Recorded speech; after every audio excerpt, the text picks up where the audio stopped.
미국 시장에서는 TQQQ와 QLD 중 무엇이 더 인기가 있을까요? 답은 입니다. 오늘은 미국 ETF 시장에서 TQQQ와 QLD가 어느 정도 위치인지, 그리고 저는 왜 TQQQ보다 QLD를 더 현실적인 장기 레버리지 도구로 보는지 이야기해 보도록 하겠습니다. 지난 영상에서 저는 이런 이야기를 했습니다. 왜 미국인들은 한국인만큼 TQQQ를 장기 투자로 많이 하지 않을까? 그 영상에서 제가 이야기한 핵심은 세금이었습니다. 미국은 1년 이하 단기 매매 차익은 일반 소득처럼 과세되고 1년 초과 장기 보유 롱텀 캐피털 게인스로 분류되어 세금상 유리해질 수 있습니다. 그래서 미국 투자자들은 단기 차익 실현보다는 장기 복리 투자에 더 익숙한 구조를 가지고 있다고 말씀드렸습니다. 그런데 댓글에서 자연스럽게 이런 질문 나왔습니다. 그럼 QLD는요? TQQQ가 3배라서 위험하다면 2배인 QLD는 장기 투자 자산으로 괜찮을까요? 오늘은 미국 ETF 시장에서 TQQQ와 QLD가 어느 정도 위치인지, 한국 투자자들은 둘 중 무엇을 더 좋아하는지, 그리고 저는 왜 TQQQ보다 QLD를 더 현실적인 장기 레버리지 도구로 보는지 이야기해 보도록 하겠습니다. 먼저 오해를 풀어야 합니다. 미국인이 TQQQ를 아예 안 하는 건 아닙니다. 프로쉐어즈도 TQQQ를 QQQ, ticker TQQQ, is the only ETF designed to deliver 3 times the daily performance of the NASDAQ 100. TQQQ is the world's largest leveraged ETF, quite liquid, and just last 설명합니다. 그런데 중요한 건 이겁니다. 미국인들이 TQQQ를 거래하지 않는다는 뜻이 아니에요. 거래량은 아주 많습니다. 이건 제가 지난 시간에도 언급했습니다. 다만 일반적인 미국인의 은퇴 포트폴리오나 장기 복리 포트폴리오에서 TQQQ가 중심 자산으로 쓰이는 경우는 흔하지 않다는 뜻입니다. 또한 미국인들이 QLD를 많이 사느냐고 물으면 전체 ETF 시장 기준으로는 아니라고 보는 게 맞습니다. 미국 ETF 시장의 중심은 여전히 VOO, SPY, IVV, VTI, QQQ 같은 일반 인덱스 ETF입니다. QLD는 그런 상위 주류 ETF 순위권에서 보이는 상품은 아닙니다. 지난번 TQQQ는 90위권 밖이었죠. QLD는 100위권 안에서도 찾아보기가 어렵습니다. 하지만 QLD가 듣보잡 ETF라는 뜻은 아닙니다. 레버리지 ETF 안에서는 꽤 큰 상품입니다. 다만 TQQQ가 워낙 크고 거래량이 압도적이어서 QLD는 미국에서도 더 조용한 2배 레버리지 상품에 가깝습니다. 미국 투자자들이 단기 매매보다 장기 복리에 익숙한 이유 중 하나는 세금 구조이죠. 미국에서는 일반적으로 1년 이하 보유 후 매도하면 단기 자본 이득으로 분류되고 1년 초과 보유 후 매도하면 롱텀 캐피털 게인으로 분류됩니다. 단기 자본 이득은 일반 소득세율로 과세될 수 있고 장기 자본 이득은 소득 구간에 따라 0, 15, 20%의 우대세율이 적용될 수 있습니다. 그러니까 미국 투자자 입장에서는 10%, 20% 수익 났다고 바로 팔아버리는 것보다 좋은 자산을 오래 들고 가는 쪽이 세금상 더 유리할 수 있습니다. IRS는 1년 이하 보유분은 숏텀, 1년 초과 보유분은 롱텀으로 구분한다고 설명하고 장기 자본이득세율은 소득 구간에 따라 일반 소득세율보다 낮을 수 있다고 안내합니다. 그래서 저는 지난 영상에서 이렇게 해석했습니다. 한국 투자자들은 수익이 나면 실현해서 수익으로 챙기는 그런 감각이 강한 편이고 미국 투자자들은 세금과 은퇴 계좌 구조 때문에 오래 들고 가는 복리에 더 익숙한 면이 있다고요. 물론 100% 그렇다는 뜻은 아닙니다. 미국에도 TQQQ 단타, 옵션, 레버리지 투자자 많습니다. 다만 시장의 기본 문화와 세금 구조는 다르다는 겁니다.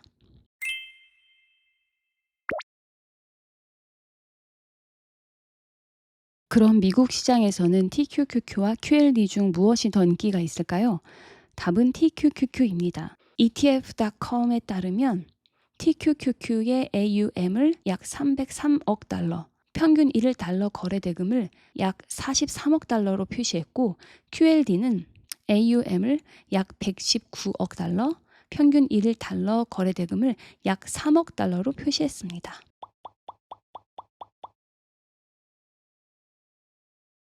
수치는 시점에 따라 변하지만 TQQQ가 QLD보다 훨씬 더 많이 거래되는 상품이라는 것은 분명합니다. TQQQ는 3배 레버리지라서 훨씬 자극적이고 거래량도 보시는 바처럼 압도적으로 많습니다. 앞서 보신 ETF.com 비교 자료를 보면 TQQQ의 평균 1일 거래 대금은 QLD보다 훨씬 큽니다. 그런데 이걸 이렇게 해석하면 안 됩니다. 미국인들 TQQQ 많이 거래하네? 그러면 얘네들도 TQQQ 장투하나? 아닙니다. 거래량이 많다는 것은 단기 매매 해지, 트레이딩 수요가 많다는 뜻일 수 있습니다. 장기 핵심 보유 자산이라는 뜻과는 다릅니다. 그럼 한국 투자자들은 어떨까요? 한국 투자자들 확실히 레버리지 ETF 좋아합니다. 한국예탁결제원 자료를 인용한 보도에 따르면 국내 투자자의 TQQQ 보관 금액은 2021년 약 13억 달러에서 2025년 약 34억 달러로 크게 늘었습니다. 이건 단순히 몇몇 사람이 TQQQ 좋아한다 라는 수준이 아닙니다. 한국 투자자들의 미국 ETF 투자에서 TQQQ는 꽤 상징적인 종목입니다. 특히 한국 투자자들은 TQQQ, SOXL, TSLL 같은 고위험 레버리지 상품에 대한 관심이 미국 일반 장기 투자자보다 훨씬 강하게 나타납니다. 그렇다면 한국 투자자들은 TQQQ와 QLD 중에 무엇을 더 좋아할까요? TQQQ입니다. 이유는 간단합니다. 한국 투자자들이 레버리지 ETF를 볼 때는 장기 복리 안정성보다 짧은 기간에 얼마나 크게 움직이냐를 더 크게 보는 경향이 있습니다. TQQQ는 3배입니다. QLD 2배입니다. 상승장에서 더 자극적인 건 당연히 TQQQ입니다. 그래서 조회수도 댓글도 관심도도 TQQQ가 훨씬 강합니다.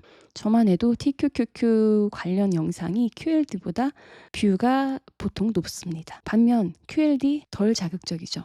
하지만 저는 바로 그 점 때문에 QLD가 더 현실적인 장기 레버리지 도구가 될 수 있다고 봅니다. 지난 영상 댓글에서도 이 차이가 드러났습니다. 어떤 분은 공포 탐욕 지수 한 자리에서 TQQQ 매수하고 60% 수익을 내고 매도한다고 하셨습니다. 또 어떤 분은 TQQQ를 매일 적립식으로 모으고 있고 앞으로 10년은 더 모을 계획이라고 하셨습니다. 댓글을 보면서 느낀 건 이겁니다. TQQQ를 보는 방식이 사람마다 완전히 다릅니다. 누군가에게 TQQQ는 단기 지렛대입니다. 누군가에게 TQQQ는 10년 장기 적립 자산입니다. 누군가에게 TQQQ는 너무 무서운 상품입니다. 그래서 저는 이번 영상에서 질문을 바꿔보려고 합니다. TQQQ 장투가 가능하냐 불가능하냐보다 QLD가 TQQQ보다 더 현실적인 선택지가 될 수 있느냐? TQQQ와 QLD의 가장 큰 차이는 3배와 2배 레버리지라는 거죠. 그런데 이 차이가 장기 투자에선 엄청 크게 나타납니다. 다음의 표는 여러분들이 이미 알고 있는 내용일 것입니다. 물론 이렇게 단순하게 빠지는 것이 아니라 매일 리셋, 변동성, 경로에 따라 달라지긴 하지만 투자자가 체감하는 고통은 이 정도의 차이가 날 것입니다. 그럼 QLD는 장기 투자해도 될까요? 공식적인 답은 조심스럽습니다. SEC와 FINRA는 레버리지 ETF가 1일 리셋 구조를 가지고 있고 장기 성과가 기초지수의 단순 배수와 달라질 수 있다고 경고합니다. 그러니까 공식 자료만 놓고 보면 QLD도 그냥 사놓고 잊어버릴 상품은 아닙니다. 그런데 투자에서는 공식 경고와 실제 운용 전략을 분리해서 봐야 합니다. QLD가 위험하다는 말과 QLD를 절대 쓰면 안 된다는 말은 다르죠. 칼이 위험하다고 해서 요리에 칼을 쓰지 말라는 뜻은 아니죠. 다만 칼을 어떻게 잡고 어디에 쓰고 얼마나 조심하느냐가 중요합니다. 제 의견 말씀드리겠습니다. 저는 TQQQ보다 QLD가 장기 투자 도구로 더 현실적이라고 봅니다. 이유는 QLD가 안전해서가 아닙니다.